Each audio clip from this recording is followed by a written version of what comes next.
নমস্কার বন্ধুরা, কিচেন অপশনটাই চ্যানেলে আপনাদের স্বাগত। আমি আজকে করে দেখাবো পুদিনার শরবত। এই গরমে ঠান্ডা ঠান্ডা শরবতের রেসিপিটি আপনারা দেখতে থাকুন। এখানে আমি একটা মিক্সি বাটি নিয়ে নিয়েছি। এর মধ্যে আমি দিয়ে দিচ্ছি পরিমাণ মতো পুদিনা পাতা। আমি এখানে কিন্তু শুধু পাতাই ব্যবহার করেছি, কোনো ডাঁটি দিইনি। এর মধ্যে আমি দিয়ে দিলাম 1 চামচ মতো জিরের গুঁড়ো, 1/2 চামচ গোলমরিচের গুঁড়ো, 1 চামচ চাট মশলা এবং পরিমাণ মতো বিট লবণ আর একটু লেবুর রস। এরপর একটু সামান্য জল দিয়ে পেস্ট বানিয়ে নেব। এই পেস্টটাকে আমি কিন্তু ছাঁকনিতে ছেঁকে নিয়েছি, কারণ শরবতের মধ্যে একটা দুটো পাতা মুখে পড়লে খেতে ভালো লাগবে না, এর জন্য ছেঁকে নেওয়াটাই ভালো।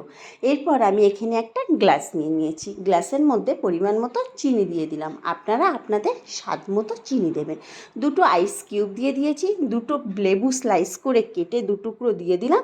এর মধ্যে এবার দিচ্ছি ছেঁকে রাখা পুদিনা পাতার জল। এর মধ্যে এবার ফ্রিজের ঠান্ডা জল অ্যাড করে দিচ্ছি। আমার এখানে একটু লবণ কম হয়েছিল বলে আরেকটু বিট লবণ দিয়ে দিলাম। এরপর চামচ দিয়ে আমি ভালো করে নাড়িয়ে নেব। এরপর উপর থেকে দিয়ে দিচ্ছি সামান্য পরিমাণ চাট মশলা আর একটা লেবুকে স্লাইস করে কেটে গ্লাসের পরে দিয়ে দিয়েছি। আপনি যাকে পরিবেশন করবেন যাতে দেখতে একটু সুন্দর লাগে। আর উপর থেকে দিয়েছি 2 টুকরো পুদিনা পাতা। তৈরি হয়ে গেল আমার পুদিনার শরবত। এই গরমে বাড়িতে তৈরি করে দেখবেন, আশা করি খুব ভালো লাগবে। এই পুদিনার শরবত কিন্তু আমাদের হজম শক্তি বৃদ্ধি করতেও খুব সাহায্য করে।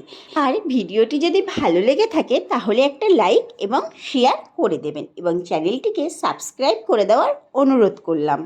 আর ফেসবুক পেজ থেকে যদি দেখে থাকেন পেজটিকেও ফলো করে দেওয়ার অনুরোধ রাখলাম।